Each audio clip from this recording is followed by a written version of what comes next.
Bonjour à toutes et à tous et bienvenue dans Bel et Bien. Ce matin, on vous explique comment avoir une chance de cocu. Car oui, la baraka, ça se provoque. Agathe, en général, le hasard fait-il bien les choses avec vous? Je sais pas, écoutez Ali, je vous le défie à pile ou face. Allez, voilà. allez, on y va. Pile, vous devez présenter le début de l'émission avec la voix des Gremlins. Non, Face, c'est moi avec Dark Vador. Mais quoi? Allez, on y va. Hop. Vas-y. C'est face. C'est face. Donc, c'est moi. C'est vous. Vous êtes Et prêts? aujourd'hui, on vous explique comment faire pour que la chance soit de votre côté. Car oui, il y a un mode d'emploi pour ça. La preuve avec le sommaire. Dites adieu à la poisse avec le conférencier et professeur en psychologie Philippe Gabillet qui nous apprend à maîtriser le facteur chance pour faire de votre vie une aventure pleine de surprises et d'opportunités. Pour provoquer le hasard, faut-il se fier à son intuition? Le psychologue et docteur en neurosciences Albert Boukébert nous dit tout sur ce sixième sens. L'amour est-il une affaire de destinée? On en parle avec Isabelle. Victime d'une arnaque financière en ligne, elle découvre qu'un arnaqueur a usurpé l'identité du chirurgien turc dont elle est tombée amoureuse. Mais c'est pas ça qui allait l'arrêter. Je me suis dit, je vais appeler l'hôpital en Turquie. Pour dire bonjour, j'aimerais parler à ce fameux docteur. En fait, je pouvais pas en rester là. Je me suis dit, on m'a mis cet arnaqueur pour que je vois peut-être le vrai. Vous avez voulu forcer un peu le destin, alors, de vous dire, on l'a mis. Il y a les yeux qui pétillent. Ah bah oui. Nous avons dîné ensemble et comme un film, nous avons une histoire.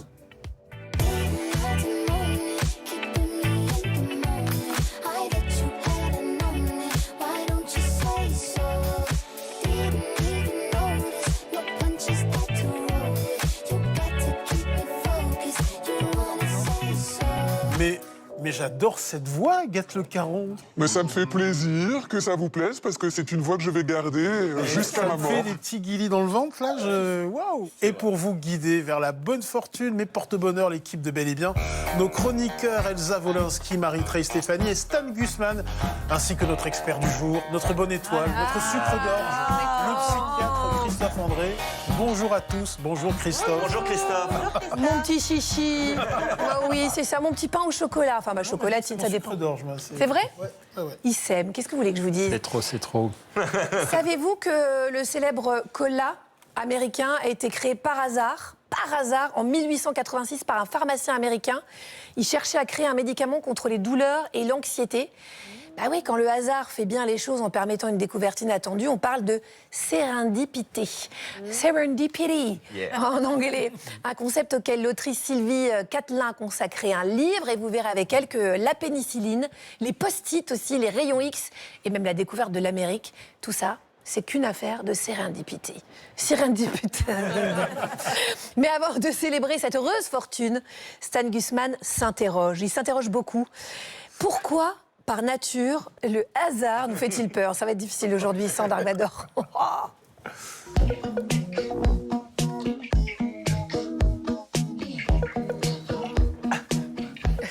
Eh bien, tout simplement parce que par nature, nous sommes des contrôles frics, des maniaques du contrôle. On planifie nos journées à la minute près sur Excel.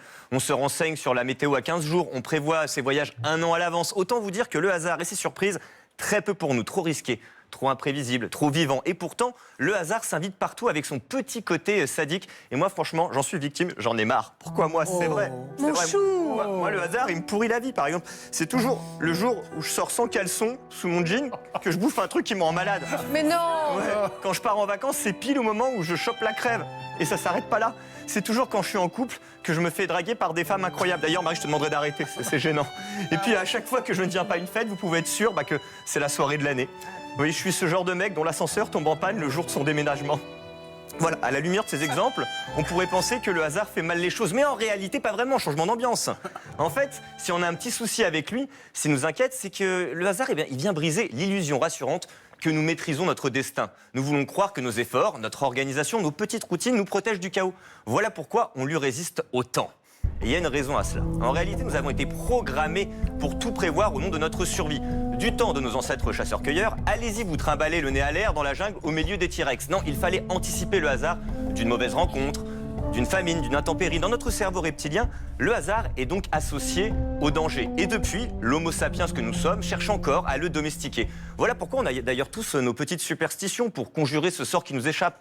Ça nous donne l'impression de reprendre le contrôle sur l'aléa. Entre nous, c'est rassurant les superstitions. Si par exemple, regardez, Ah non. j'ouvre ce parapluie. C'est sûr que ça nous met le doute sur l'arrivée d'un malheur, alors qu'on sait tous qu'il peut rien nous arriver. Ah non, bah ouais. Voilà. D'ailleurs, Moi, ça, n'écoutez j'aime jamais, jamais un mec qui vous dit qu'il n'est pas du tout superstitieux. Le jour de son baccalauréat, croyez-moi, il n'est pas passé sous l'échelle. Je vous le signe, c'est inscrit dans nos gènes. Cela dit, même si le hasard nous fait peur, s'il ne faut pas le fuir, si on y réfléchit, ne serait-ce pas notre meilleur allié? Stanislas.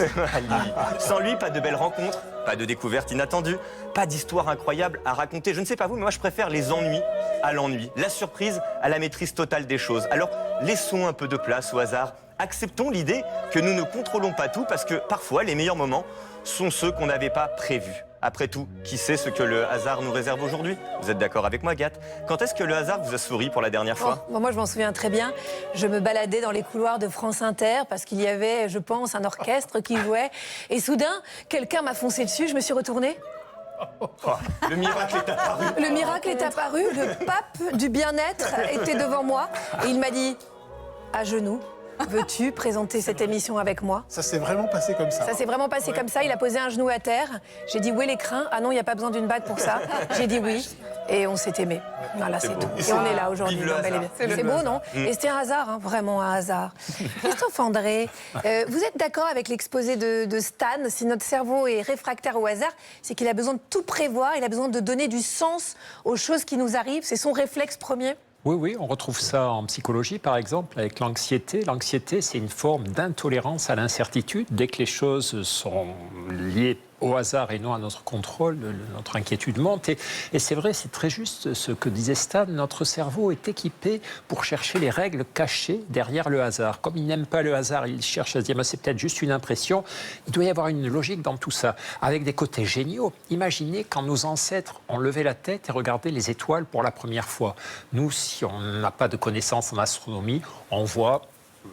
Voilà, les étoiles, on donne l'impression d'avoir été saupoudrées, distribuées au hasard, mais eux, tous les soirs, ils regardaient et voyaient que certaines bougeaient rapidement, les planètes, d'autres bougeaient très lentement, les constellations. Et donc, c'est ce refus du fait que les étoiles étaient disposées au hasard qui a conduit à l'invention de l'astronomie, etc. Après, quand on en fait trop, quand on va trop loin, là, on tombe sur ce qu'on appelle en psychiatrie l'apophénie.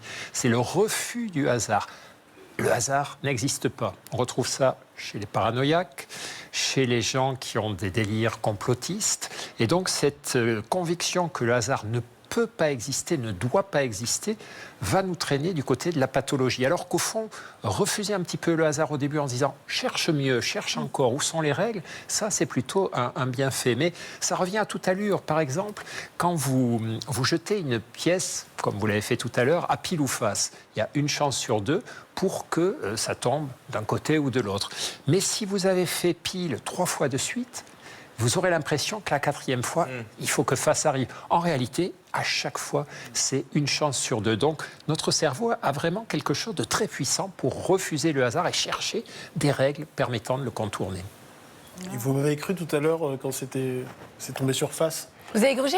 Oh là là là là. Vengeance, mettez-lui la Moi qui batterie. croyais au hasard. Vengeance pour le prochain lancement. Allez-y, Ali. Et ce matin, on vous fait une promesse, donc vous réconcilier avec le hasard en vous expliquant comment maîtriser les clés de la bonne fortune, devenir chanceux. Telle est la bonne parole que notre journaliste Sarah Kadour est allée prêcher auprès des Français. Bonjour à tous. Ça a changé, non? Ça va? Ouais. Mais dis donc, qu'est-ce qui se passe? Qui a gâté les groupes du peur, j'aime bien. Ça va bien? Ouais. Bon, écoutez, je vous annonce officiellement que c'est ma dernière chronique. Voilà. Ah non. Mais non, bah non, ça nous fait trop Vous de l'avez peine. bien entendu, c'est terminé pour moi. Au revoir, rideau, finito, adios. Parce que moi, les amis, j'ai gagné au loto. Mais non, quelle chance! Incroyable! Merci. Oui, Ali Agathe, la chance a enfin tourné 150 millions d'euros. Là, je suis passée juste pour faire acte de présence, histoire de. Mais vous ne me reverrez plus jamais, soyez-en sûrs. Parce qu'entre nous, j'ai jamais vraiment aimé venir ici. C'est pas ma vie, ça, sérieusement. Ah ouais. Moi, ma vie, c'est les jets privés, les cocotiers, les yachts. Vous me proposez quoi ici? Une table en PVC, c'est même pas du marbre. Non, mais sérieux, parlez bien-être et santé. Super. Wouhou. Non, moi, ma vie maintenant, c'est ce petit chèque. Ah là là, sentez-moi cette odeur de cocotier, de palmier. Oh là là, incroyable ce chèque. Il y a beaucoup de zéros. Comme je suis une personne généreuse et que je suis pas ingrate, Ali, Agathe, je vais quand même vous demander quelque chose. Est-ce que je peux vous offrir un petit truc, une île privée, une villa, une Moi, je veux voiture? bien une île aux Bahamas. Ah, votre point fromage peut-être, Agathe, non? Ouais, je veux un petit manoir, moi. Un petit manoir. 18e siècle. Ok, Voilà. c'est fait, ça part à la compta, c'est parti. Et bien maintenant, regardons si les Français que j'ai interrogés sont aussi chanceux que moi. J'ai mes petites lunettes pour regarder, moi. Dans la vie, êtes-vous plutôt du genre chanceux ou poissard? J'ai eu de la chance tout le temps. J'ai un boulot que j'aime bien, j'ai une famille magnifique. Non, j'habite en France, je suis extrêmement chanceux. Non, la vie est belle. Je suis plutôt chanceuse. J'ai sûrement appris à le devenir en étant en gratitude de tout ce qui se passe dans ma vie. Entre les deux. Aujourd'hui, on est comment? Aujourd'hui, on est chanceux parce que je te rencontre. Ah, c'est mignon! Je suis allé. Selon vous, est-ce que la chance, ça se provoque et si oui, comment? Picasso a dit sur l'inspiration. L'inspiration, ça existe, mais quand elle arrive, il faut qu'elle vous trouve au travail. Et je pense que la chance, c'est pareil. Et il faut semer pour récolter, donc la chance, ça se provoque dans le sens où plus tu vas faire de choses, il y a peut-être une seule graine qui va pousser. Quelle est l'opportunité que vous avez laissé passer dans votre vie? Oh, ça va être les amours. Souvent, ne pas oser dire je t'aime à quelqu'un et puis le voir au bras de quelqu'un d'autre. Quand est-ce que vous avez l'impression que le sort s'acharne sur vous? J'ai pas mal d'exemples comme ça où à chaque fois, je crois que je suis en train de lever les bras. Non. Quand ça veut pas, tu vois, c'est chiant. Est-ce que vous êtes superstitieuse? Carrément superstitieuse. Chaque nouveau truc où il y a un gros enjeu pour moi, t'inquiète que j'ai ma culotte préférée, mon bracelet préféré, j'ai un petit caillou dans chaque poche. Je suis folle sur ça. Pour la nouvelle année, j'ai purifié toute ma maison. J'ai mis des coquilles d'œufs. Ça apporte la chance, le bonheur, la prospérité. Je peux faire des kilomètres pour éviter de passer sous une échelle. Et aussi, grille d'aération. Ça, je fais un détour. Hein. Je vais vous pousser dans vos retranchements. On va aller marcher sur une grille d'aération. Non. Oh mon Dieu. Ah, elle est vieille en plus, votre grille. Hein. Ah non. Vite, traversons-la. Bravo. C'est quoi votre plus grand rêve? D'être bien, d'avoir une maison avec un jardin, avec mes proches dans le coin, des animaux et la belle vie, quoi, comme ça, simple. Vous connaissez la loi de l'attraction? Oui. Ça repose sur 3 principes, demander, croire et recevoir. Okay. Alors c'est parti, on va demander à haute voix cette maison. Je demande une maison. Je n'entends pas, on demande quoi? Une maison, 5 chambres, 2 piscines. Maintenant, je vais vous demander de me lister toutes les choses que vous souhaitez attirer à vous. Que toutes les personnes autour de moi soient heureuses. Mais pourquoi pas un Pax et peut-être une famille. Monsieur, vous avez entendu? Venez me voir. Son souhait, c'est que dans pas longtemps, pourquoi pas une famille et un Pax? C'est réalisable? Tout à fait, c'est réalisable et c'est le but. Voilà, vous avez vu? Formuler, emballer, c'est peser. Eh bien, allez-y, vous pouvez repartir, le Pax est là-bas. J'arrive, rendez-vous à la mairie. À bientôt. Est-ce que vous avez déjà gagné un jeu de hasard? J'ai gratté un billet il y a pas très longtemps, 2 €. Alors là, waouh, yeah, tu vois mon type de chance que c'est? Vous avez été les chercher les 2 €? Oui, mais j'ai racheté un autre billet perdant, ça en fait tous ça. Vous me connaissez, je suis taquine. J'ai donc décidé de piéger ce dernier en lui faisant croire qu'on était en direct et qu'il devait jouer un gagnant du loto. Ok. Oui, Ali, Agathe, je suis avec Didier. Bonjour Didier. Bonjour Sarah, bonjour Ali et Agathe. Voilà, Didier qui m'a confié justement pour cette émission spéciale chance avoir gagné il y a quelques années à la loterie. Vous n'avez jamais gagné? Ah oui, celle-ci. On avait dit qu'on ne disait pas. Voilà, allez-y Didier. Alors qu'est-ce que vous avez fait avec cet argent? J'ai acheté un petit bateau pour aller faire les îles vers Cavalère, Saint-Tropez. Didier m'a confié également s'être séparé de sa copine au moment où il a eu le jackpot. Alors pourquoi? Ça faisait déjà un bout de temps, ça n'avait rien à voir avec le jackpot, bien sûr. Ben, oui, mais si, ça avait un petit rapport, mais j'ai préféré... Pourquoi dépenser à 2 l'argent qu'on gagne tout seul? Eh bien, merci beaucoup, Ali Agathe. Merci. Je rends l'antenne. Ciao. C'était bien, ils y ont cru. T'aurais dû me mettre, on n'avait pas le temps. Non, on n'avait pas le temps. Je pouvais pas te briefer. Eh oui, parce que du coup, j'ai dit des conneries. C'était une blague, c'était un faux direct. Putain, je voulais pas que ce soit dans la merde, putain. Bravo. Eh ben Didier, pour la peine, vous repartez avec ce chèque-là. Oui. Allez-y, foncez vers votre destin et vers la chance. Merci. Allez Didier, à bientôt. Ah là là, c'était drôle. C'est dommage que ce soit le dernier. Hein, oui, nous, ça nous rend triste. Hein. Oui. Ça va, Sarah? Oui. Vous avez aimé? Oui. C'était rigolo? Oui. Ouais, super. Bah, j'espère que vous en avez bien profité, les cocos. Hein. Ah là là, qu'est-ce que j'ai hâte de partir et de plus voir vos têtes de premiers de la classe. Ça fait mal quand même, ça nous fait du mal. Hein. Dans les aliments fermentés. Christophe André mangeait en pleine conscience. Non mais n'importe quoi. Ah, pardon, excusez-moi. Oui. Oui. Oui, c'est Madame Cadour. En personne. Ouais. Comment ça, pas les bons numéros? Aïe. Erreur. Qu'est-ce que vous me racontez là? J'ai déjà entrepris les démarches. Moi, j'ai dit à tout le monde que je partais vivre à Dubaï. Aïe, aïe, aïe. Ouais. Ça va? Ouais. Je vous ai dit que je vous kiffais grave. Ouais. Je vous ai dit ça. Ouais. Finalement, ça va me manquer d'être ici. Bah oui. Parce que c'est quoi l'argent? Ça va, ça vient. C'est futile tout ça. Bah oui. L'important, c'est l'humain, c'est vous, vos petits minois là. Non, je vous aime. Hein? Oui, bah oui. Vous êtes très professionnel. Hein. Moi, je vous adore. On se revoit la semaine prochaine. Oui, bien sûr. Voilà. Évidemment. Allez, à la semaine prochaine. À la semaine prochaine, hein. Je vous aime. Puis, bah, Voilà. je vous laisse. Allez, merci. Bisous, mes amours. Bisous. Je veux dire adieu à votre manoir, je crois, Ali. Et moi, je suis pas près de remanger une raclette. Sacrée sa raquette. Ah là là, bon, on va la retrouver la semaine prochaine, donc ça c'est quand même une bonne nouvelle. Alors vous pensez avoir la poisse, bonne nouvelle, la chance, ça se provoque. C'est pas moi qui le dis, mais notre invité, il a son compte serviette de la cantine de Bel et Bien. C'est Philippe Gabillet. Bonjour Philippe. Bonjour. Quel plaisir de vous avoir de nouveau sur le plateau de Bel et Bien.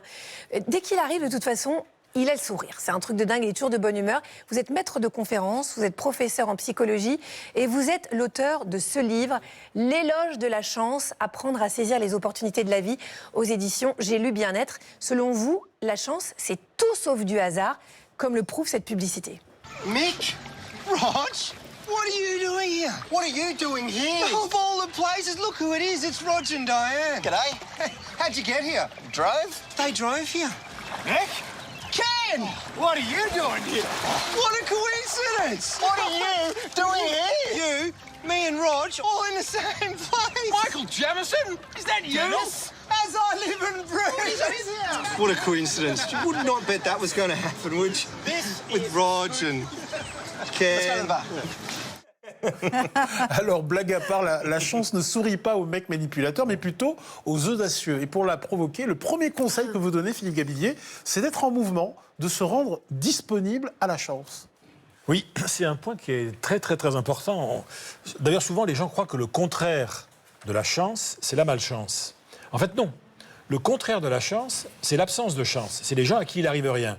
Généralement, pourquoi est-ce qu'il leur arrive rien? Parce qu'ils restent trop immobiles, à la fois d'ailleurs intérieurement et extérieurement. Un des éléments clés pour créer de nouvelles opportunités autour de soi, c'est de se mettre en mouvement. Alors, quand je dis se mettre en mouvement physiquement, ça paraît tout bête, mais pas aller tout le temps au même endroit, changer le bistrot où on prend son petit café le matin, en changer de temps en temps, bouger, sortir, et ainsi de suite.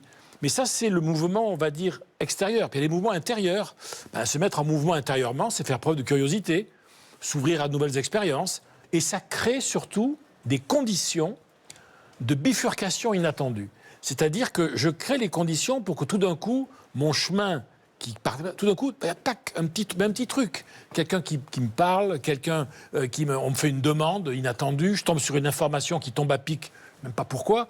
Et en fait, on est toujours dans cette logique. Il faut comprendre que ce qu'on appelle en fait la chance, c'est toujours de l'inattendu.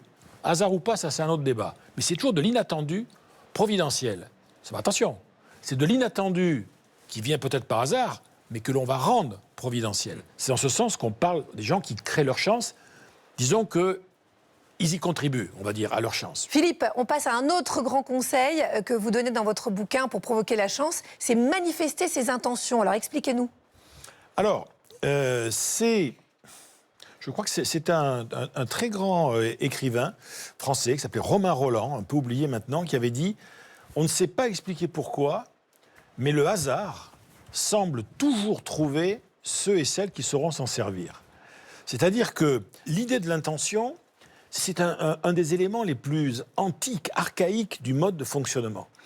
Je manifeste une intention, je la dis, j'ai envie de, voilà où est mon désir, voilà mon ambition, voilà ce que je veux faire. Je le manifeste en parole, en écrivant, en peignant des choses, en sculptant, en faisant un objet magique, s'il le faut, peu importe. Je manifeste mon intention de fabriquer, créer, obtenir, réaliser, vivre ça et ça. Et comme par hasard, ça va arriver. Alors, moi, je ne crois pas à la magie. En revanche, dans le cerveau humain, il y a cette espèce de notion qui fait que, on pourrait presque appeler ça une notion presque psycho-cybernétique. C'est-à-dire que c'est le mental qui se programme, mais il programme quoi? Il n'est même pas magique, mon mental. Mais si j'ai une intention très puissante, comme par hasard, tout mon système de perception de la réalité, de communication avec autrui, de prise de décision, va quasiment comploter pour me pousser vers cette chose. Commençons à nous nourrir d'intentions et surtout faisons-les vivre. C'est-à-dire, on en parle aux autres, on tient un journal, enfin, on matérialise. Et c'est comme, d'ailleurs je dis souvent, mais cherchez pas à avoir de la chance, faites semblant. Vous allez voir, ça marche aussi bien. J'ai tellement envie de vous toucher le crâne pour avoir de la chance. Parce que moi j'ai l'impression que ça porte bonheur quand même, ça. Ça fait toujours ça au début. Vous croyez que je peux gagner un Oscar? C'est à atteindre ce niveau-là si je vous fais un petit tic-tic sur le crâne. Alors Elsa, la caméra est à vous. Vous pouvez vous adresser à elle pour faire savoir vos intentions et convoquer la chance. Alors Philippe, vous êtes prêt? Parce que c'est un peu long, hein. Je ne sais pas combien de temps j'ai, mais voilà. Moi, Philippe, je veux l'amour avec un grand A, déjà. Pas une petite histoire de pacotille, hein, pas du tout, non. Je veux la totale, la rencontre, le mari mis en lettres qui scintillent en énorme. Oui, très important, vraiment. Et d'ailleurs, pour reprendre ce que vous dites dans votre livre sur la chance et l'audace, je voudrais une rencontre opportune. Du genre, on se croise comme ça par hasard et tac, c'est le coup de foot, genre, il y a le cœur qui bat et hop, c'est fait. Je voudrais un genre réconfortant, un peu comme vous, Philippe, et vous, Christophe, mais avec des cheveux. Je suis désolée. Un socle généreux et tendre, très drôle, qui vit à la campagne, comme vous, Ali. Intelligent et cultivé, et bien sûr un genre de Charles Pépin avec des muscles et qui se regarde moins. Et je voudrais qu'il ait des enfants. Comment il prend cher. On adore Charles. Mais moi aussi je l'adore, c'est tout. Et je voudrais qu'il ait des enfants parce que j'ai un grand cœur, donc je pourrais être une belle-mère géniale. Donc il vaudrait mieux qu'il soit veuf. Veuf, c'est pas mal. Comme ça, il n'y a pas de problème avec l'ex. Veuf depuis longtemps, alors, parce que sinon, ça peut être. Oui, après, il peut être triste. Bon, mais faites-moi mon truc. Ça, c'était un. En deux, je voudrais présenter un jeu télévisé. Ça, c'est très important, vraiment très important. Remplacer Jean-Luc Reichmann ou Nagui ou carrément Arthur. Faire un jeu à la façon de Drew Barrymore où elle est avec le public, elle pleure, elle rit, voilà, elle est tendre. Ça m'irait très bien. En 3, je voudrais vivre entre Paris et Marseille, genre avoir un petit cabanon à la mer, ça m'irait aussi très bien. Et en 4, mais en fait, j'aurais dû dire en premier, ce que je voudrais vraiment, c'est je voudrais m'aimer. Je voudrais être apaisée. Je voudrais plus avoir ce mal-être en permanence qui fait que je doute de moi. Je voudrais être un soleil. Et si je pouvais être un soleil avec le corps de Jennifer Lopez, bon bah là c'est le max. J'aurais le bonheur, quoi. Elle a donné ses intentions, Philippe. Hein. Un soleil avec le corps de Jennifer Lopez. Et Charles Pépin, mais avec des cheveux. Et bon, je dirais peut-être pas ce que des muscles. Des muscles. Merci Elsa. De rien. Je pense que là, vous avez, normalement, elle a fait tout ce que vous avez dit, Philippe. Hein. Oui, rendez-vous l'année prochaine. On fera un point. Alors, dites-moi. Un petit conseil quand même. Les intentions, c'est un peu comme les objectifs. Hein. Si on en a trop, donc c'est important de se dire si dans le fond, là-dedans, je devais en garder une, si je devais avoir une intention signature. C'est le jeu télévisé. Ça serait laquelle? Voilà. Non, je préférerais m'aimer et être apaisée quand même. Voilà. Évidemment. Mais dans le fond, il y a un moyen fort, je dirais, pour s'aimer et être apaisé, c'est de devenir, si c'est possible, encore plus aimable et source d'apaisement pour ceux qui vous... Sachez-le, Philippe, vraiment. Quand même. Donc, je dirais, il faut trouver l'intention et tout le reste pourra s'enchaîner derrière. Il faut bien comprendre qu'il y a une espèce de jeu comme ça, de domino, parfois. Si je m'aime, ensuite je rencontre l'amoureux. Si je rencontre l'amoureux, je suis heureuse. Donc du coup, j'ai l'émission de télé qui arrive. Ensuite, je trouve le cabanon et puis hop. Voilà, ça pourrait faire un scénario qui tient la route, ça. Merci beaucoup, Elsa Pépin. C'était vraiment... Je vous donne tout. Mais l'année prochaine, ça se trouve, Elsa Pépin est avec nous. Comment on fait pour la garde alternée de Philippe Gabillier? Désolé, et vous n'aurez que les week-ends. Enfin, un week-end sur 2 et une semaine par vacances. Je prendrai Christophe quand vous aurez Philippe. On peut faire un échange comme ça. Merci beaucoup. Et on est très sages tous les deux. Oui, c'est pour ça. Non, c'est pour ça qu'on se bataille votre garde. Merci beaucoup, Philippe Gabillier, pour vos bons conseils. Je rappelle votre livre Éloge de la chance, apprendre à saisir les opportunités de la vie aux éditions J'ai lu Bien-être. À bientôt. Et c'est la question à 1 million d'euros. L'amour, est-ce une affaire de chance? La réponse avec l'incroyable histoire que Marie-Trey Stéphanie va nous raconter. Destinés, on était tous les deux destinés à voir nos chemins se rencontrer. Oui, je vais vous parler C'est perturbant comme musique. Ah oui, tout à fait. Je vais vous parler d'une histoire qui est tellement improbable que lorsqu'on la vend, on se dit non mais même dans un film c'est trop gros, on ne peut pas vivre une histoire pareille. Pour la comprendre, il faut déjà maîtriser un terme très technique. Est-ce que ça vous dit quelque chose, le terme de brouteur? Oui. Vu dans l'actualité dernièrement. Des arnaqueurs. Les arnaqueurs en ligne. Exactement. Un terme popularisé récemment grâce à notre Brad Pitt, bien malgré lui. En effet, les brouteurs sont des cyber-arnaqueurs qui usurpent l'identité d'une personnalité publique et d'une personne dite attrayante. Le but, séduire leur proie, leur faire croire au grand amour avec le renfort de la technologie et plus précisément du deepfake, une technique qui permet de se faire passer pour quelqu'un d'autre en détournant les images des célébrités. Alors les brouteurs s'en servent pour duper leurs victimes et leur soutirer d'énormes sommes d'argent. Anne, par exemple, pensait avoir une relation avec Brad Pitt et lui a donné 830 000 €. Ça fait mal. Donc, vigilance, si vous pensez vivre une histoire d'amour avec un certain Ali sur Tinder et qui vous demande 200 000 €, navré de vous apprendre qu'il y a des gros risques que ça ne soit pas le vrai Ali et qu'il y a usurpation d'identité, je pense.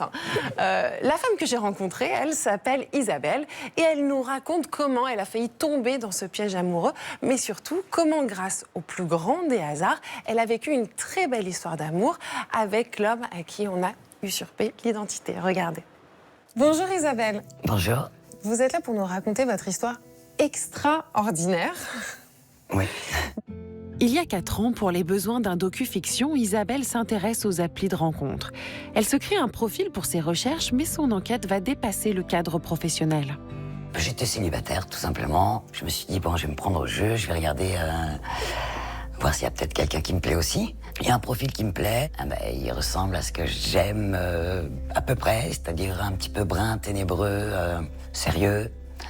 Un homme de mon âge aussi, qui est chirurgien. Ma sœur est neurochirurgienne, donc je me suis dit, tiens, c'est sympathique, un petit point commun. Donc on commence à discuter. Je veux dire que ça commence comme toutes ces histoires épistolaires.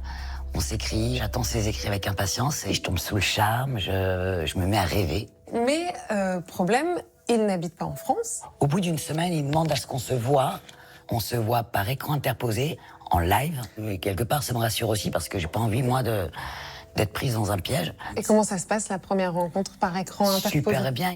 Une première rencontre en visioconférence où il se découvre d'autres points communs insoupçonnés, notamment quand il lui révèle son prénom de naissance, Kerem, qui ressemble étrangement au nom d'une de ses vieilles connaissances. Je lui dis, écoute, c'est très bizarre parce que mon ex-mari s'appelle Karim. C'est rigolo. Donc je voyais une deuxième coïncidence. Et puis il me dit, puis voilà, j'ai une fille qui s'appelle Lila. Mais ma fille s'appelle aussi Lila comme la tienne. Bon, son chien s'appelle Caramel et mon chien s'appelle Caramel. On se dit, est-ce que c'est du hasard ou pas du hasard? Ça, va savoir. Je suis tombée un peu amoureuse, ouais. Je craquais, mais là, les coïncidences ont fait que je me suis dit, il n'y a pas de hasard. C'était des signes. Et évidemment, je suis une fille, donc au bout de 3 signes, on est sûr que c'est l'homme de sa vie. Généralement. Bien sûr. Il y avait un amalgame de signes, de tout ça, et je me suis dit, j'y vais. La voie est royale pour moi. Leurs échanges s'intensifient, tout comme leur complicité, jusqu'au jour où Kerem ne donne plus de signes de vie pendant plusieurs jours. Je n'ai pas de nouvelles, qu'est-ce qui se passe? Et là, il me dit, écoute, je suis vraiment dans l'embarras, ma carte est bloquée, j'ai besoin d'argent, est-ce que tu peux me passer 10 000? Et là, je bug un peu, ça fait 1 mois et demi après, hein. Il n'a jamais parlé d'argent avant. D'un coup, ça arrive. Je dis, mais pourquoi il me demande 10 000, quoi? Isabelle sent que son comportement n'est pas normal. Pour s'assurer qu'il ne s'agit pas d'une arnaque en ligne, elle sollicite un autre rendez-vous en visioconférence avec son amant au cours duquel elle compte bien scruter l'écran pour s'assurer que l'image n'est pas trafiquée par la technologie du deepfake et que personne n'usurpe l'identité de l'homme dont elle est en train de tomber amoureuse. Je découvre qu'en fin de compte, il y a quelque chose qui se trafique derrière cette vidéo. Et à chaque fois que j'attends une réponse de lui, j'entends des clics et des déclics. Et j'essaye de regarder, je me rapproche de mon ordi. Je dis peut-être. Et évidemment, le coup fatal, c'est quand je lui dis, je mets ma main et je dis, je t'embrasse. Il n'y a aucun retour. Et là, je me dis, qu'est-ce qui se passe? Le masque tombe. Isabelle comprend enfin qu'un individu a usurpé l'identité de Kerem. Désemparée, elle décide malgré tout de prévenir le vrai Kerem, un chirurgien turc, pour le prévenir que quelqu'un se fait passer pour lui afin d'extorquer de l'argent. Je me suis dit, je vais appeler l'hôpital en Turquie. Pour dire bonjour, j'aimerais parler à ce fameux docteur. Je dis, voilà, ça va vous paraître un petit peu hirsute, compliqué, mais j'ai besoin de vous parler, de vous dire des choses. En fait, je pouvais pas en rester là. Je me suis dit, on m'a mis cet arnaqueur pour que je vois peut-être le vrai. Il y avait trop de coïncidences. Il y en avait 6 ou 7. Ça devenait, c'est pire qu'un film, quoi. Vous avez voulu forcer un peu le destin, alors, de vous dire, on l'a mis. Il y a les yeux qui pétillent. Ah bah oui. Non, mais là, la route était toute droite, quoi. Je me suis dit, il y a un message. Je dois y aller. Je dois aller jusqu'au bout de cette histoire, je dois la finaliser, je dois mettre un the end à quelque chose, quoi. À force d'insister, elle finit par obtenir un rendez-vous avec lui dans son bureau. Mon cœur bat fort, mais j'essaie de stabiliser. Et là, j'ouvre la porte et là, je le vois en face de moi. Et lui me voit et il y a une espèce de silence. Et je m'assois, lui en face, comme un docteur, hein, et il me regarde vraiment intensément. Et je dis, mais il se trouve que il faut que je vous parle quand même de quelque chose, c'est qu'on a beaucoup de similitudes. C'est pour ça que je suis venu, sinon je serais jamais venu vous voir. Là, il me dit, ça vous dirait que je vous invite ce soir à dîner? Et là, comment dire, je sens que c'est chaud, c'est très je sens que mon cœur bat très très fort. Nous avons dîné ensemble et comme un film, nous avons une histoire. On peut même parler de destinée, de destin. En termes de probabilité, c'est comme si que j'avais gagné des milliards. Je suis content d'avoir vécu un heureux hasard. Merci beaucoup, Isabelle. Eh ben, merci à vous. C'était passionnant. Merci beaucoup. Incroyable. C'est incroyable, Mais cette oui, histoire. merci Stan. Non, mais vraiment, je suis scotché. Quelles étaient les probabilités pour que la route de Kerem et Isabelle se croisent? Je sais pas. C'est improbable. Fais les chiffres, là, tu me diras. Qu'ils aient tant de points communs. L'entremetteur dans cette histoire, c'est le hasard, mais aussi David. David, qui est en fait le brouteur nigérian qui s'est fait passer pour Kerem auprès d'Isabelle.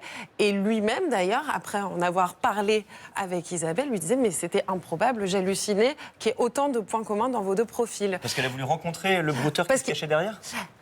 Elle lui a demandé pourquoi il faisait ça, parce qu'elle avait bien vu qu'il y avait un problème. Elle était très malheureuse, donc elle avait, je pense, besoin d'explications, de mettre du sens, et puis surtout d'avoir un peu de véracité. De savoir qui se cachait derrière. Exactement, parce que comme elle avait l'impression vraiment... C'est terrible de se dire qu'on est tombé amoureuse d'une image, de quelque chose qui n'existe pas. Ça pose beaucoup de questions sur quand même ce qui construit l'amour, je trouve. Moi, par exemple, je vous aime en chair et en os. Ce n'est pas votre image que... Surtout en os. Surtout en os, bah oui, il est tellement gaulé. Allons-y, pardon, je vous ai coupé. Non, bien sûr. Donc, pour Isabelle, c'était quand même une évidence. Elle était tombée amoureuse de cette image, mais elle voulait savoir qui était le vrai. Donc, elle a voulu aller au bout de cette histoire d'amour. Les signes étaient trop forts pour être une chimère. Donc, on est tous d'accord, on veut voir cette histoire adaptée au cinéma. Oui. Ah bah oui. Elle a écrit un livre. C'est d'ailleurs le souhait d'Isabelle, qui a donc, comme je l'ai dit, écrit son livre et qui veut maintenant l'adapter au cinéma. D'ailleurs, pour le casting, elle est en contact direct avec moi. Julia. On est en train de négocier avec Julia Roberts, qui est emballée par le projet. Elle lui a juste demandé une petite avance de 100 000 €. Ah oui, c'est le projet, mais vraiment, ça sent bon, franchement. Oui, on croise les doigts pour elle. On vient de se faire brouter, Ali et moi, mais en 2 secondes. C'est facile, en fait, franchement. Merci beaucoup, Marie. Avoir du cul ou de la chatte? Quoi? Qu'est-ce qu'il y a? Ça vous arrive? Avoir du cul ou de la chatte? Carrément. Non, mais parce que je me posais une question. Pourquoi est-ce que les mots d'argot, c'est toujours au-dessous de la ceinture? Voilà. On va en parler en tout cas dans un instant avec le linguiste et dialectologue français à la barbe bien fournie, Mathieu Avanzi. Mais d'abord, j'aimerais vous parler de Fran Selak. Fran Selak, c'est un Croate qui est considéré comme un des plus chanceux du monde. Enfin, je pense qu'il est le plus chanceux. Ouais. Non, mais là, c'est-à-dire que ce que je vais vous raconter, vous allez vous dire, bon, allez, ça va, stop. Je vous jure. Alors, tout commence en 1962. Là, son train déraille, il tombe dans une rivière glacée, d'accord? 17 personnes meurent. Mais lui, il s'en sort avec une blessure légère. Voilà, jusque-là. Bon. Jusque-là, ça peut arriver, quoi. 1 an plus tard, on est en 63. Il y a un crash aérien. Il est éjecté d'un avion en vol après l'ouverture d'une porte défectueuse. Il atterrit, écoutez bien, miraculeusement sur une botte de foin. Tout le monde meurt sauf lui.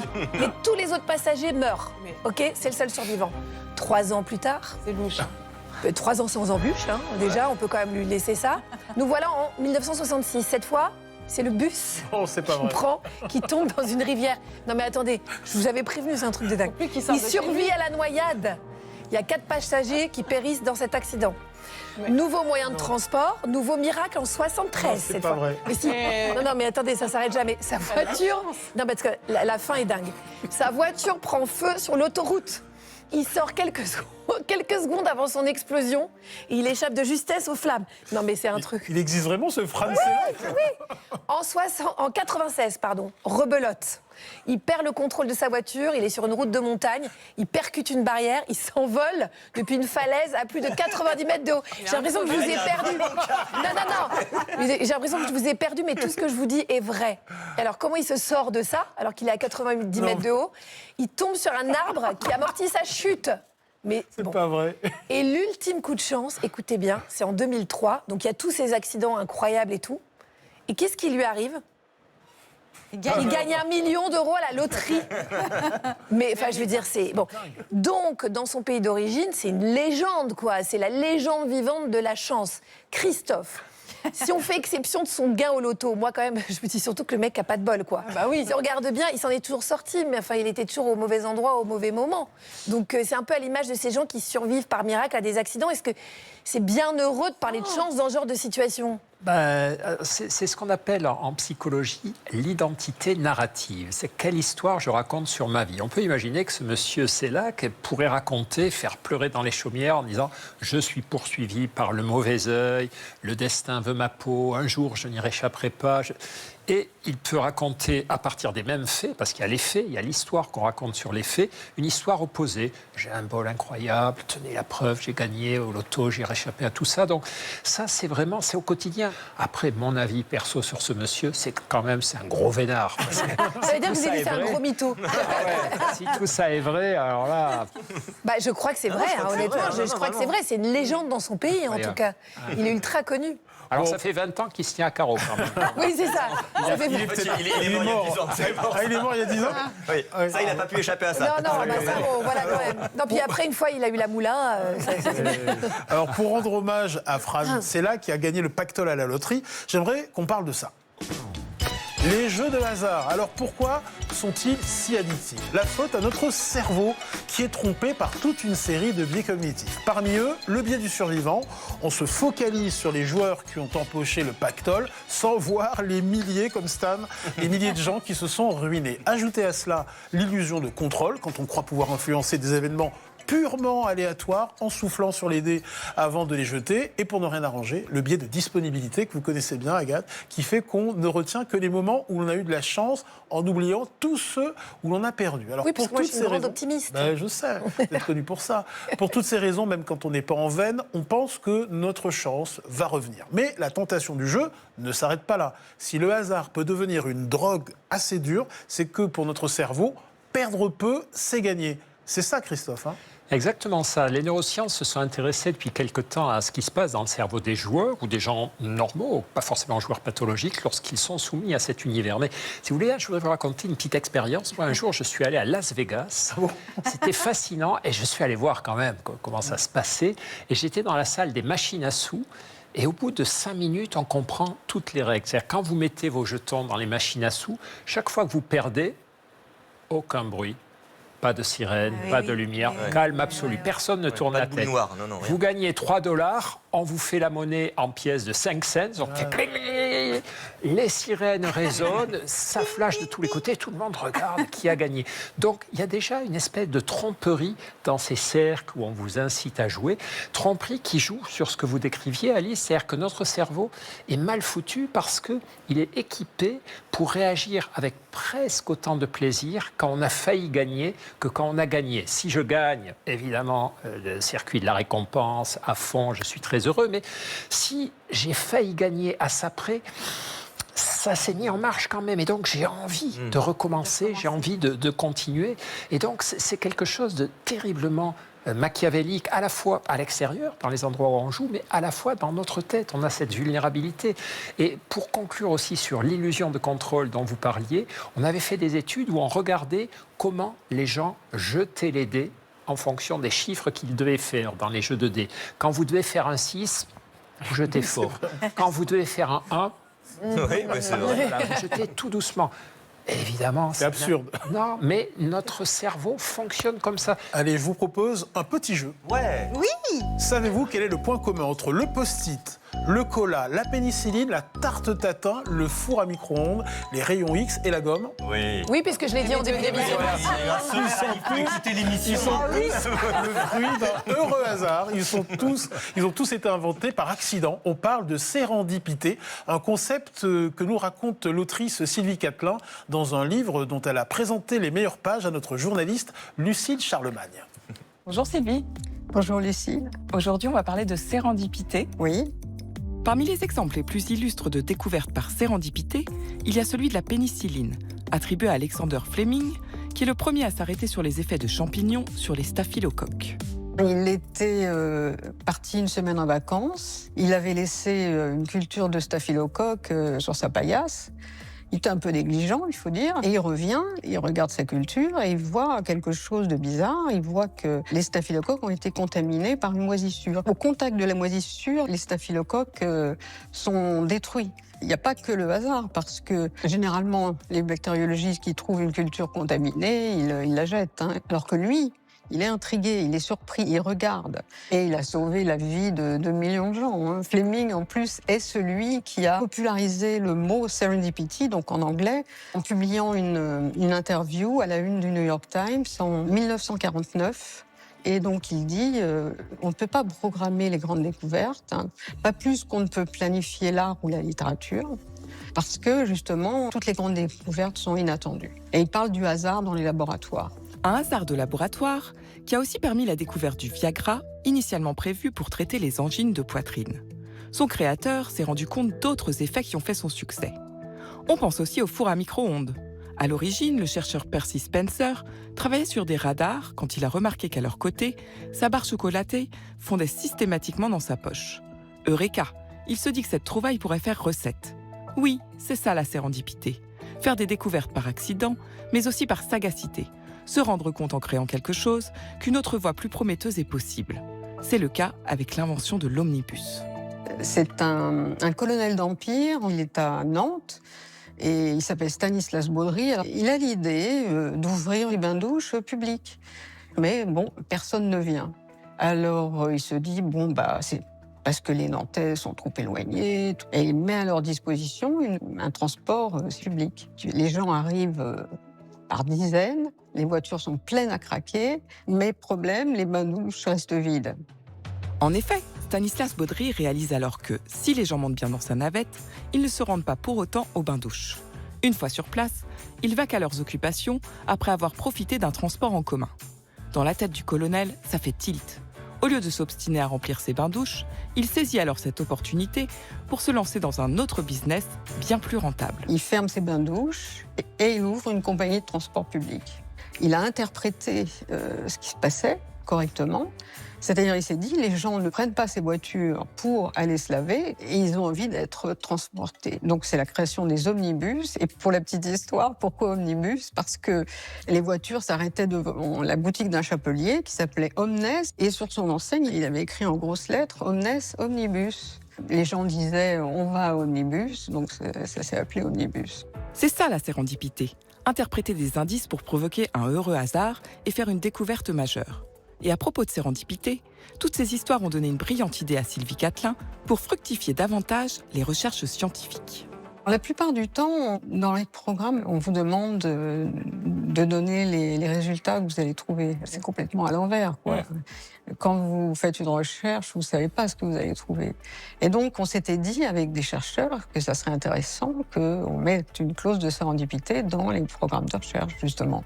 Ça peut être le moyen pour un chercheur qui tombe sur quelque chose, de pouvoir poursuivre, vous voyez, de faire un petit crochet. D'emprunter ce chemin de traverse. D'emprunter ce chemin de traverse, exactement. Si vous voulez, j'oserais dire que toutes les découvertes importantes surviennent par sérendipité. Merci beaucoup Sylvie Catelin. Je vous conseille son excellent livre Sérendipité, du conte au concept aux éditions du Seuil. Alors Christophe, il est temps de balayer les grands mythes autour du hasard et vous nous direz si on peut les expliquer de façon rationnelle. Et Stan va vous les présenter. Ouais, ok, alors on commence par la fameuse loi de Murphy. La loi de l'emmerdement maximum. Celle de l'emmerdement maximal. Avec ces questions qu'on s'est tous déjà posées, pourquoi ma biscotte beurrée tombe toujours du mauvais côté? Pourquoi je suis dans les bouchons, je suis toujours dans la mauvaise file, enfin du moins la plus lente? Pourquoi mon ordi plante toujours juste avant la sauvegarde, hein? On a tous connu ça. Christophe, comment expliquez-vous cette loi de Murphy, cette loi des séries? Surtout la mauvaise caisse. Moi, j'ai la Scoomoon sur la caisse. Et la mauvaise file, des embouteillages. Évidemment. C'est ça, ouais, moi aussi. Alors, mauvaise nouvelle, c'est que les séries d'emmerdement existent vraiment. C'est des choses qui arrivent dans une vie. Alors après, le problème de la loi de Murphy, c'est séries d'emmerdement. Ça me frappe plus que des séries de non-emmerdement. Et puis ça recommence. Et à la troisième fois, je me dis, c'est pas le hasard. Je vais inventer une loi qui est que les emmerdements s'agrègent les uns les autres. Quand je commence à avoir un premier, le second arrive, etc., c'est la phrase célèbre de Chirac. Les emmerdes, ça vole en escadrille, c'est jamais un tout seul. Bon. Évidemment, ce n'est pas une loi scientifique. Quand on se met en tête de prouver si ça arrive en série ou non, il n'y a aucune réalité concrète à ça, mais c'est une loi psychologique. La loi psychologique, c'est celle dont vous parliez tout à l'heure, c'est-à-dire qu'on mémorise, c'est le biais de négativité. On mémorise beaucoup plus les ennuis que les non-ennuis. Toutes les fois où je suis passé à la caisse du supermarché, au péage d'autoroute ou au guichet de la Sécu, de la Poste, sans attendre, ça ne me frappe pas, donc je ne mémorise pas. Et puis quand ça m'arrive, je mémorise et puis je mets en marche cette loi. Ceci dit, si votre tartine tombe plus souvent du côté beurre confiture, c'est peut-être pas la loi de Murphy, c'est peut-être aussi une autre loi, la loi de la pesanteur. La pesanteur, ouais. Ok, d'accord. Attendez, j'en ai une autre théorie. On va voir si vous avez réponse à tout. La synchronicité. Quand les coïncidences semblent trop improbables pour être vraies. Par exemple, vous pensez à votre vieille tante que vous n'avez pas vue depuis 10 ans, pile au moment où elle vous appelle. Vous cherchez une réponse à quelque chose, et là, vous la trouvez dans la chanson qui passe à la radio.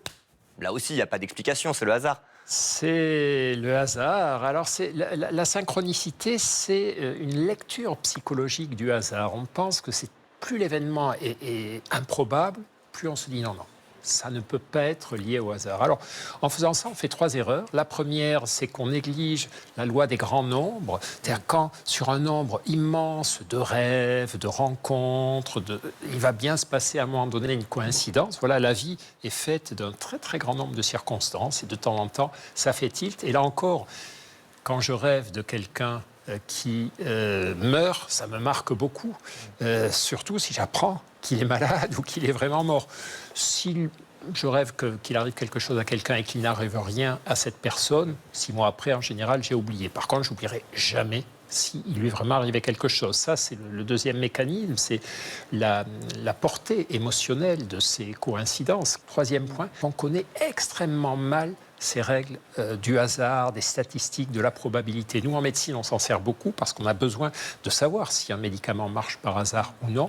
Mais par exemple, est-ce que vous savez, vous réunissez 23 personnes dans une pièce, quelles sont les chances pour qu'il y en ait au moins 2 qui soient nés le même jour? Un 12 juin, un 23 octobre, vous diriez quoi? 23 personnes. 365 divisé par 23 c'est une chance sur 2.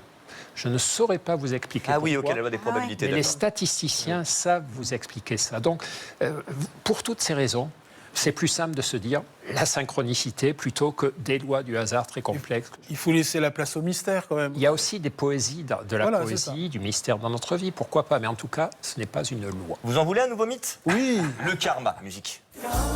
Oui, le karma, c'est le mythe du chais ou du retour de flamme. Vous savez, quand on finit toujours par payer ses mauvaises actions. En gros, vous faites le mal, le destin se vengera, à l'image de ces vidéos qui cartonnent sur Internet. Alors ce concept, il nous vient du sanskrit et repose sur l'idée que les actes de nos anciennes vies déterminent notre destinée. Chez nous, en Occident, le karma, il est plutôt perçu comme une justice immédiate qui punit nos mauvais comportements.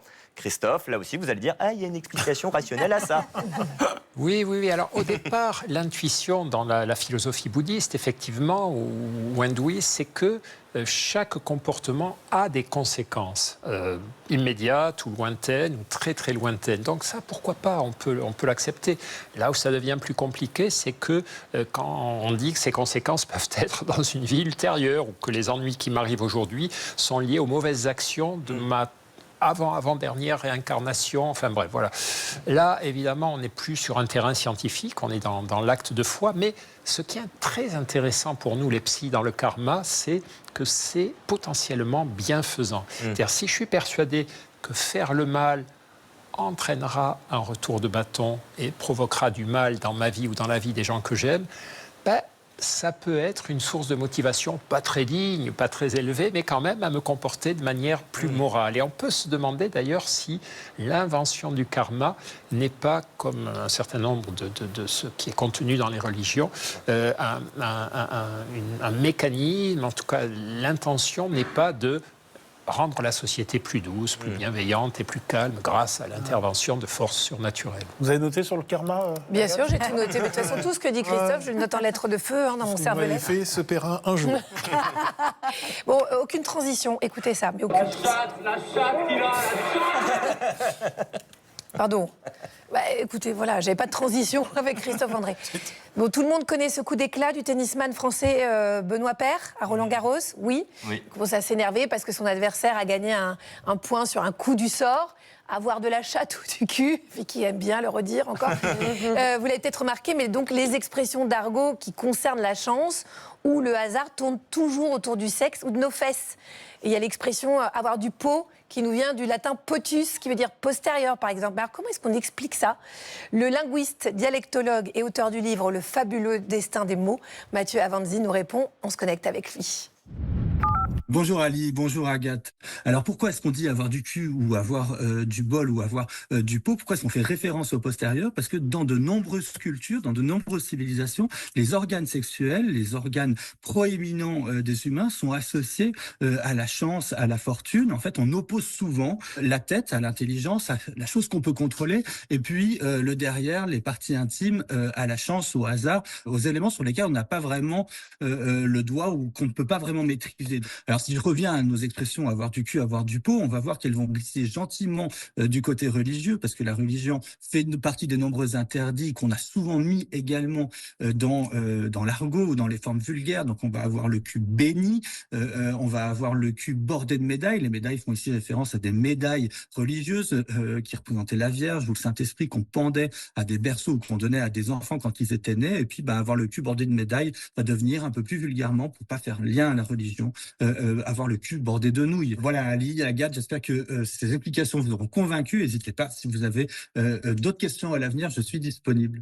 Il provoque sa chance, lui. Il provoque sa chance, oui. Et on n'hésitera pas. Merci Mathieu Avanzi, dont l'expertise ne se résume pas qu'au mot du cul. Si vous aimez les expressions régionales, je vous conseille chaudement son compte Instagram Français de nos régions pour savoir enfin s'il faut dire chocolatine. Bah oui, on dit chocolatine, on dit papin au chocolat.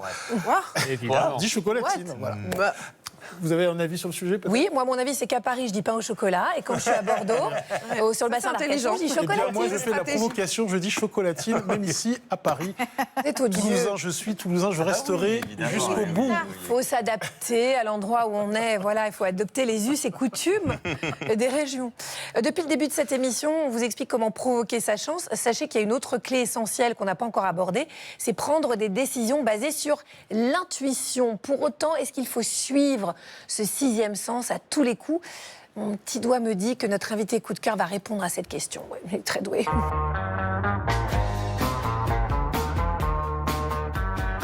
Bonjour Albert Kébert, vous êtes docteur en neurosciences, psychologue clinicien et auteur du livre Neuromania, le vrai du faux sur votre cerveau, aux éditions Alary, et vous allez nous aider à décrypter les mystères de l'intuition. Première question, comment fonctionne l'intuition et à quoi sert-elle? On peut dire que l'intuition, c'est une sorte de prise de décision. On n'a pas accès à la raison qui nous menait à cette décision. On ne connaît pas le chemin, quoi. On ne connaît pas le chemin. En fait, une grande partie de nos raisonnements fonctionnent de manière automatique, pour plein de raisons. Et certaines décisions nous viennent un peu comme ça en tête, et on ne sait pas trop comment expliquer pourquoi. Et donc, on se réfugie un peu derrière un feeling, une intuition, ce genre d'explication. Christophe, pour qu'on borde bien le débat, est-ce que vous pouvez nous préciser la différence entre l'instinct et l'intuition? Oui, je peux essayer. Albert complétera. L'instinct, c'est un phénomène automatique qui est assez universel, alors que l'intuition, c'est aussi un phénomène automatique, mais qui est plus individuel, plus personnel et lié à certaines situations. L'instinct, par exemple, c'est tout ce qui est hérité dans le cerveau d'une espèce, tous les animaux. Ce qui est archaïque. Qui est archaïque et qui sert à la survie. Vous prenez des petits canetons qui viennent de sortir de l'œuf, vous faites passer au-dessus de leur tête une silhouette de rapace et ils vont instantanément s'immobiliser. Jamais ils n'auront appris en regardant leurs parents ou d'une autre façon, mais leur instinct, c'est que rapace égale danger, je ne bouge plus. Chez les enfants, instinctivement, il y a la peur du noir ou la peur du vide. Tous les enfants ont peur du noir, tous les enfants ont peur du vide, et peu à peu, ils vont apprendre à surmonter ces peurs. Donc l'instinct, voilà, c'est du biologique et c'est commun à tous les représentants d'une même espèce. L'intuition, c'est un peu les mêmes mécanismes. On pourrait dire que c'est de l'instinct, mais basé sur l'expérience personnelle. En général, quand on parle d'intuition, on fait allusion à des situations un peu plus complexes. L'intuition que quelqu'un est en train de nous mentir ou faire appel à son intuition pour prendre des choix existentiels, prendre des décisions existentielles importantes. L'intuition, la principale différence, me semble-t-il, mais j'aimerais avoir l'avis d'Albert, c'est que finalement, elle est basée sur l'expérience. Donc voilà un petit peu les différences qu'on pourrait établir entre instinct universel, général, et intuition plus personnelle et plus basée surtout sur l'expérience d'une situation donnée. Albert Bouquet-Hébert. Oui, absolument. L'instinct est avant tout physiologique quelque part, beaucoup moins cognitif. Genre, quand un enfant a peur du noir, il n'est pas en train de se dire grand-chose. Il a son cœur qui s'emballe, ses muscles qui se raidissent, alors que l'intuition, c'est effectivement quelque chose qui est acquis. C'est pour ça qu'il n'y a pas vraiment une sorte de propriété magique de l'intuition. Qu'est-ce qu'on est en train d'intuitiver ? Si je suis un joueur de saxophone qui a 20 ans d'expérience et on me demande de faire un solo, je vais le faire intuitivement. Mais si vous sortez maintenant un saxophone et vous me dites « Albert, fais confiance à ton intuition, fais-nous un solo », ça va un peu vous casser les oreilles, je pense. Alors Albert Bouquet-Hébert, on dit souvent que la première intuition est la bonne. Faut-il réellement s'y fier ? En gros, est-ce que l'intuition est parfois plus pertinente qu'un raisonnement mûrement réfléchi ou qu'une réunion de travail qui s'éternise ? Alors justement, ça dépend. Il y a un chercheur qui s'appelle Gerd Gigerenzer qui a fait ses études et qui a montré que quand on est en train d'intuitiver, notamment dans des situations commerciales ou en entreprise, des prises de décision rapides chez des gens qui sont expérimentés, effectivement, l'intuition, c'est plus rapide, plus efficace, voire meilleur que aller faire des calculs hyper spécifiques pour savoir qui cibler dans les clients. Mais d'un autre côté, si je ne sais pas, intuitivement, il y a des gens qui m'aiment bien et à chaque fois je me lie d'une relation romantique avec eux et c'est des mauvaises personnes, à un moment, peut-être qu'il faudrait que je me dise que je suis juste nul à intuitiver les gens qui me plaisent.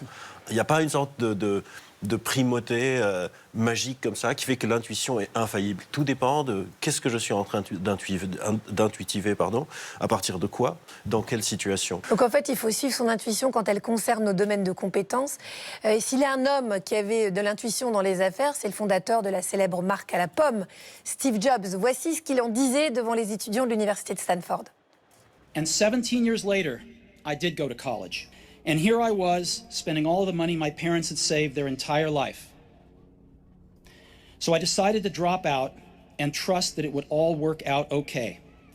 And much of what I stumbled into by following my tuition turned out to be priceless later on. You have to trust in something, your gut, destiny, life, karma, whatever. Because believing that the dots will connect down the road will give you the confidence to follow your heart, even when it leads you off the well-worn path.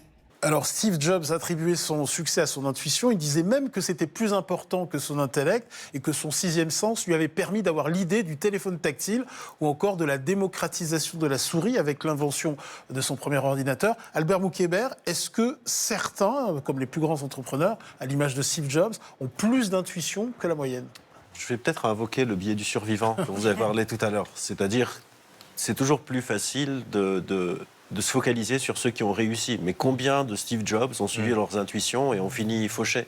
On ne sait pas. Il faut se rappeler que Steve Jobs, quand il fait cette allocution, il a déjà été viré d'Apple, puis il est revenu, c'est-à-dire il est passé par quand même plein de phases. C'est toujours plus simple quand on réécrit l'histoire de notre vie en rétrospective. C'est vraiment contextuel, c'est une sorte de propriété hyper importante parce que ça nous permet d'aller plus vite, ça nous permet de ne pas prendre en compte tous les facteurs. On a tendance à croire que raisonner de manière délibérée donne tout le temps de meilleurs résultats, que si je me pose, je fais tous les calculs, je suis hyper précis, je vais avoir de meilleurs résultats. Mais c'est pas vrai, c'est vraiment les travaux de Guy Gerenzer qui ont montré un peu ça. La question, c'est quand est-ce que j'utilise quoi? Quand est-ce que je me dis, OK, là, j'ai pas vraiment des bonnes raisons de suivre mon intuition, mais quand est-ce que je vais me dire, j'ai assez d'expérience, en sachant que cette expérience n'est pas nécessairement formelle. Il y a des gens qui ont de bonnes intuitions dans les relations interpersonnelles. Ils ont acquis cette expérience de manière implicite. Elles ne peuvent pas dire, j'ai été à l'école qui m'a formé à comment faire confiance ou pas. C'est parfois les aléas de la vie qui font que certaines personnes ont une meilleure intuition sur certains sujets. Et ironiquement, c'est intuitif. Elles ne peuvent pas savoir comment est-ce qu'ils ont acquis cette expérience. Je dirais, le plus souvent, c'est quand votre intuition vous a joué de bons tours, tant mieux. Et si vous avez suivi votre intuition pas mal de fois et vous êtes un peu cassé la gueule, ce serait peut-être une bonne idée d'arrêter. Christophe André, est-ce qu'on peut parler de l'intuition féminine? Parce qu'on dit que les femmes ont un 6e sens, que les hommes n'ont pas. Bon, calmez-vous. Pourquoi vous dites ça tout de suite? Tout de suite. Non, je pense pas que j'attends la réponse. Dites-nous si c'est un mythe ou une réalité. Alors, on a essayé d'évaluer ça, notamment dans le domaine relationnel. C'est vrai que les arguments plaident plutôt en faveur des femmes qui, culturellement, ont plus l'habitude d'écouter, d'observer, sont plus proches de leur corps, voilà, sont plus empathiques. Donc, culturel. En théorie, culturellement, elles devraient être plus intuitives. Et les quelques études qui existent, en tout cas celles que je connais, montrent que c'est pas si évident que ça. Par exemple, une étude de Weismann, toujours le spécialiste de la chance et du hasard, avait voulu explorer ça. Donc, il avait réuni un échantillon d'hommes et de femmes représentatifs.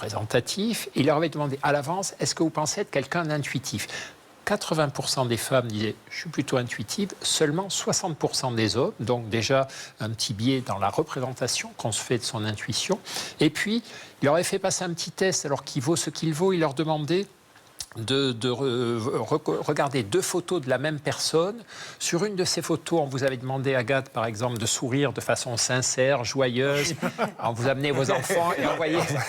Et sur l'autre, on vous demandait de faire un sourire faux jeton. Voilà. Alors, en gros, c'était ça. Et on demandait aux volontaires de faire la différence entre le vrai et le faux sourire. Là, ça me paraît évident. Et effectivement, ce qu'on voyait, c'est que les hommes et les femmes avaient le même résultat. Si on considère que c'est l'intuition qui nous fait... Donc Ali a raison. Ali a plutôt raison. Comme d'habitude. Allez, qu'importe le genre, l'intuition nous gouverne dans de nombreux domaines du quotidien. Par exemple, moi, au premier coup d'œil, je suis capable de vous dire si je sens bien quelqu'un ou pas. Mais c'est vrai, c'est fou. Et ça va très vite. Mais c'est vrai, chez Ali, c'est fou. Le chercheur Alexander Todorov de l'université de Princeton, aux États-Unis, a découvert qu'il suffit d'1 dixième de seconde seulement pour se faire une bonne ou une mauvaise impression sur une personne qu'on rencontre. Alors, Albert Moukébert, comment ça s'explique et quels sont les biais cognitifs qui peuvent être à l'œuvre dans ce cas précis? Il faut savoir que la confiance est centrale dans notre fonctionnement. C'est-à-dire on est des animaux sociaux et la majorité de nos décisions se font en groupe. Et donc c'est hyper important de pouvoir savoir si une personne est digne de confiance ou pas. Et donc c'est pas si étonnant que ça. Après, est-ce que le jugement est bon ou pas? Je pense que ça dépend. On revient à ce qu'on disait tout à l'heure. C'est-à-dire c'est pas parce qu'on décide en 1 dixième de seconde de si on fait confiance ou pas qu'on a raison de faire confiance ou pas. C'est parce que c'est pas une sorte de compétence généralisée. Très vite, on va se former cette opinion. Et il y a même une sorte de citation qui dit « je ne suis même pas responsable de cette première intuition. Par contre, je suis responsable de ce que j'en fais ». C'est-à-dire, est-ce que je la crois ou est-ce que j'essaye de la valider ou est-ce que je la remets à jour selon l'expérience que je vais avoir avec cette personne dans le temps. Alors, Albert Moukébert, nos émotions peuvent-elles également biaiser nos intuitions ? Par exemple, un biais assez connu s'appelle l'effet de halo. Si moi j'ai une opinion positive de Christophe André, eh vous êtes avec lui dans l'équipe, je vais avoir une plutôt bonne intuition parce que je connais Christophe depuis un moment, pas personnellement, mais mon directeur de thèse et Christophe écrivent souvent des livres ensemble. Et donc ça va déteindre sur tout le monde. Et donc, c'est un facteur émotionnel. Le fait que j'ai une opinion positive d'une personne crée un effet de halo sur les autres. L'effet de halo peut aussi être sur la personne elle-même. J'ai une bonne opinion de Christophe André en tant que psychiatre. Il me conseille un restaurant. Je vais me dire, ah, c'est top. Mais si ça se trouve, on n'a pas du tout les mêmes goûts alimentaires et ce serait une très mauvaise recommandation. C'est une catastrophe. Et donc, évidemment que les émotions conditionnent et ont une sorte de relation très intriquée avec nos pensées et avec nos intuitions. C'est une sorte de triptyque qui s'influence en permanence avec le corps et l'environnement. L'effet de Halo, c'est d'être à côté de la sublime Agathe et de sembler plus beau alors sans vous. Oh, dis donc. Qu'est-ce qui se passe, Ali? Qu'est-ce qui vous arrive? C'est pour conclure Parce l'émission. qu'il m'a dit qu'il adorait mon petit top. Donc je pense que ça fait l'effet de Halo. Merci beaucoup, Albert Moukiébert, d'être venu. Tous ces neuromythes à déconstruire, eh bien, c'est l'objet de votre nouvel ouvrage, Neuromania, le vrai du faux sur votre cerveau. Et c'est publié aux éditions Alary. À très bientôt. Merci beaucoup d'avoir été sur le plateau de Bel et Bien. Merci à tous. Merci de nous avoir suivis. On se retrouve avec Ali Rebéi tous les jours de la semaine sur France Inter, là où dans un couloir, par hasard, il s'est mis à genoux et il m'a demandé de présenter cette émission avec lui. C'était après Grand Bien vous fasse à 10h05. Et vous, Agathe Le Caron, vous retrouve évidemment dans la Maison des Maternelles tous les jours à 9h30 sur France 2. Vous traînez pas beaucoup vos guêtres dans les couloirs. Je vais venir. Et nous, on se retrouve la semaine prochaine, bien entendu, même heure, même jour, même chaîne. Et d'ici là, la même injonction. Prenez soin de nous. Merci. Et à la semaine prochaine. La grande prêtresse.